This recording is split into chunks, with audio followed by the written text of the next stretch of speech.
Just be careful with the natives, Al. These yokels are dangerous. Everybody hates a tourist, or it'll be Deliverance all over again. Bless you.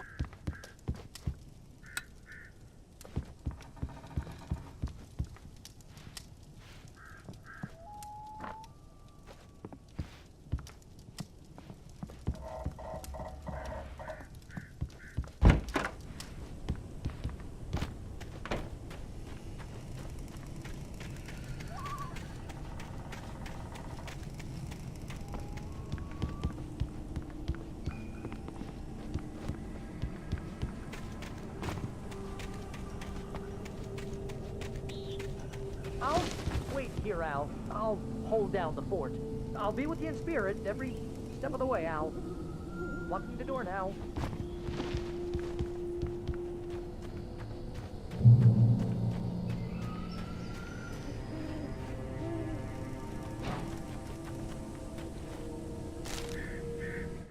Barry had never gotten along with Alice, but he knew Alan loved her with an almost frightening intensity. And now something had happened to Alice. And here was Al armed with a gun and saying things people got put in padded cells for. It was as if his friend had experienced a massive psychotic episode and was now totally disconnected from reality. It scared the shit out of Barry.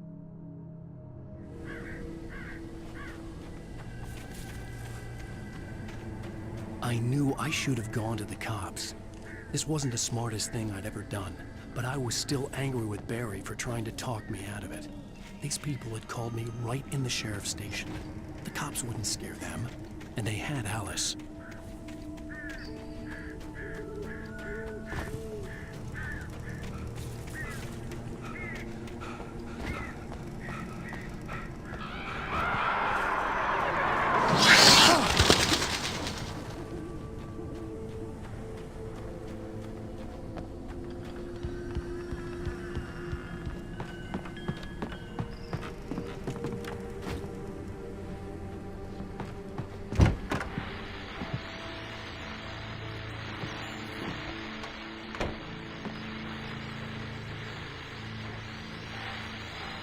Welcome back to the show, folks. As promised, our very own Dr. Nelson has just parked his rear end in the studio. Doc, what's your Deerfest plan like?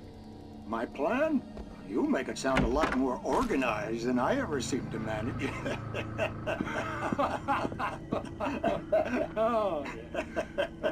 No plan, really. Just taking the atmosphere. I'm getting a little too rickety to do much more than that, you know. Oh, tell me about it. No sack race for us older gentlemen, huh?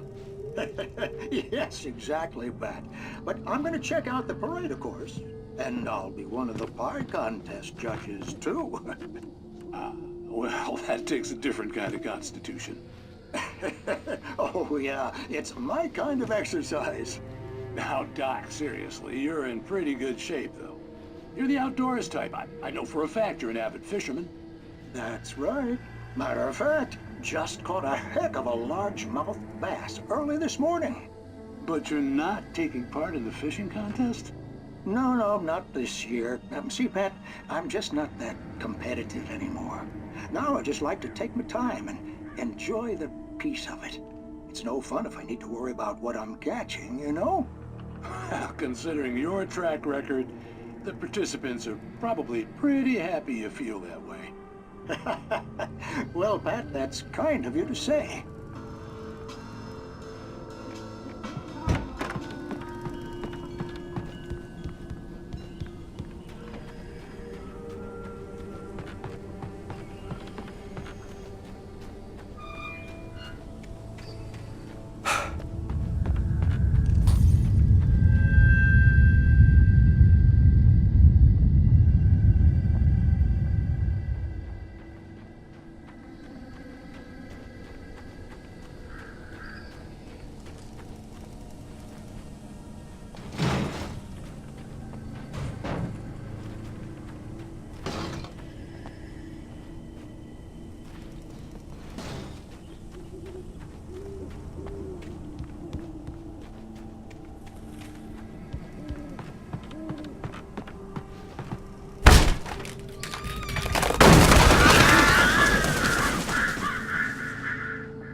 crime and punishment.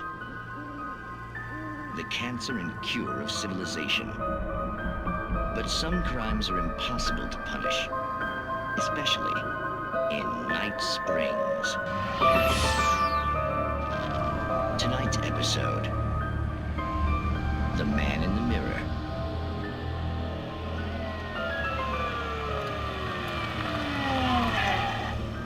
He's inside, Agent. He's a weird one. So, you're confessing to killing that guy, huh? Why? Had it coming? Yeah, but why would you do that? I mean, you're a nice guy. Normal. Took a kid to a soccer game. So how come at the game, you pick a guy and, quoting from the arresting officer's report here, assault the victim's head area repeatedly with the weapon of choice being a pair of bare fists? Wow, that sentence really flows, huh? Maybe you're not the literary type. Okay, so you mess him up. But why? Who was that guy? We couldn't ID him. Why would a guy like you do him like that? I didn't like his face. Well, you must have hated it, because you really went to town there. I mean, there's no way to tell what he looked like. No ID on him either. That must be difficult. But then we ran the fingerprints. Got a match. Your prints. Identical. Huh, how about that? Your son said you were wearing a white shirt when you took him to the game. But the white shirt is on the dead guy. It's plenty red now. You won't get away with this. Do you really think that's in any way relevant to me? I had plenty of time to talk to my boy before the cops arrived, you know? He won't stop screaming, am I right? You think he's ever gonna be okay? I left my mark, believe me. You bastard. What? You gonna shoot me? What's the point? I'm going to prison. You got me. I don't understand any of this. And you never will. Don't worry. Maybe you'll see me again, Agent. Maybe in the mirror.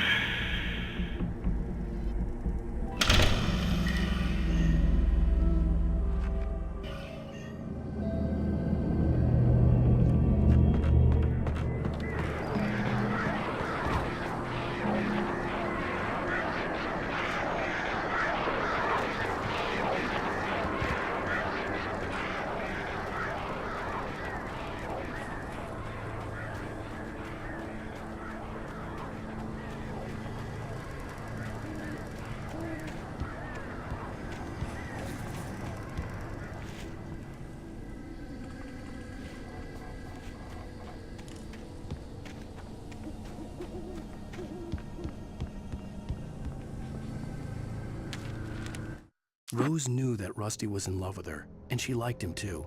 She liked him a lot. He taught her to dance, and life had certainly taught her the value of a man who was gentle.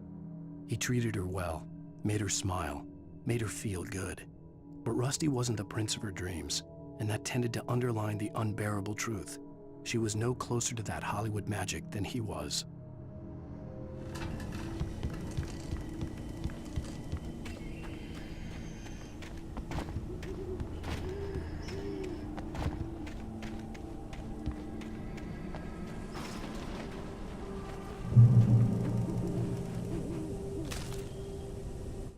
The air in the visitor center was heavy with an awful smell, as if some rotten drowned thing had crawled up from its grave.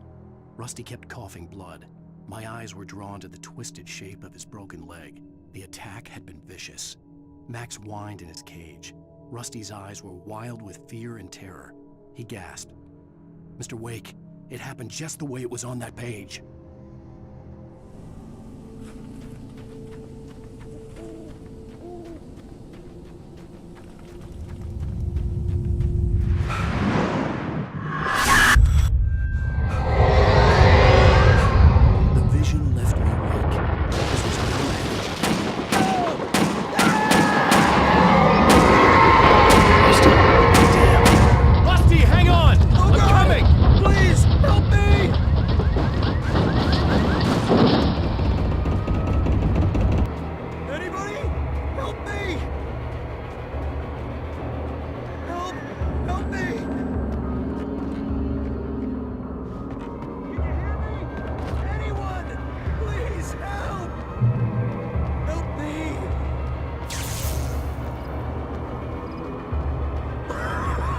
Hello?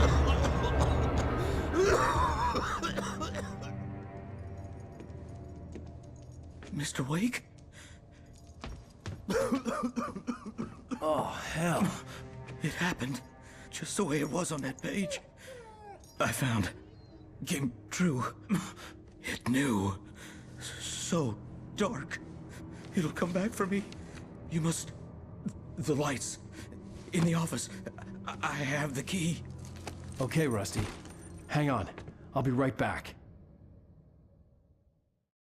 Whatever did this couldn't be far. Rusty had found a page from the manuscript. It would help me understand what had happened.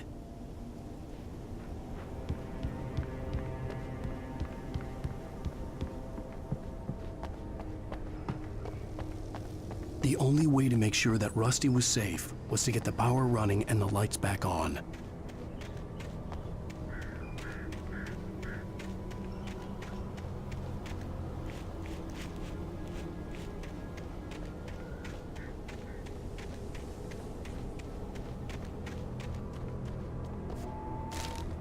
The visitor center was sturdy, but the impact turned the front of the building into splinters.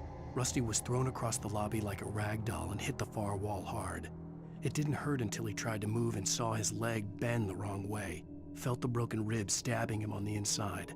Rusty howled in pain and fear, suddenly afraid to die alone.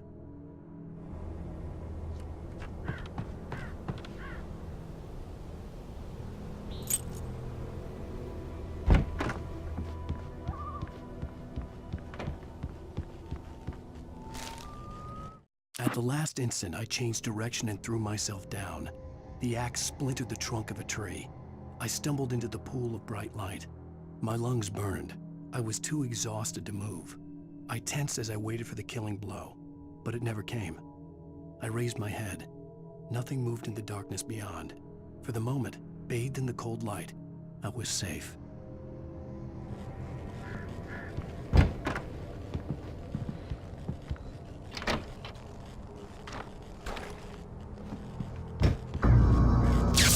Too late. Someone had destroyed the circuit breaker. There was no way to get the lights back on. Rusty!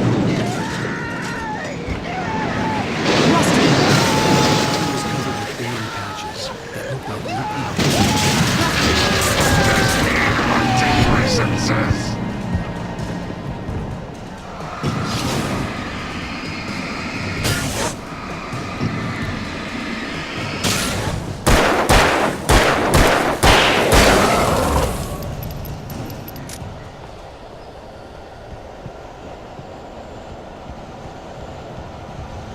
Something had torn a mammoth-sized hole in the wall.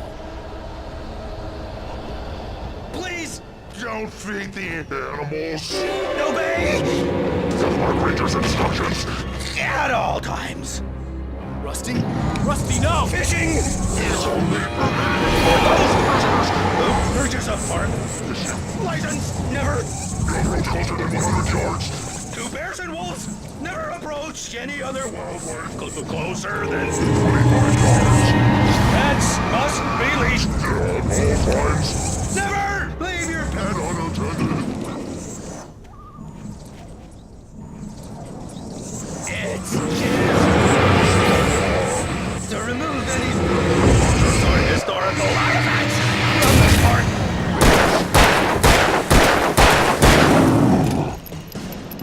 This includes even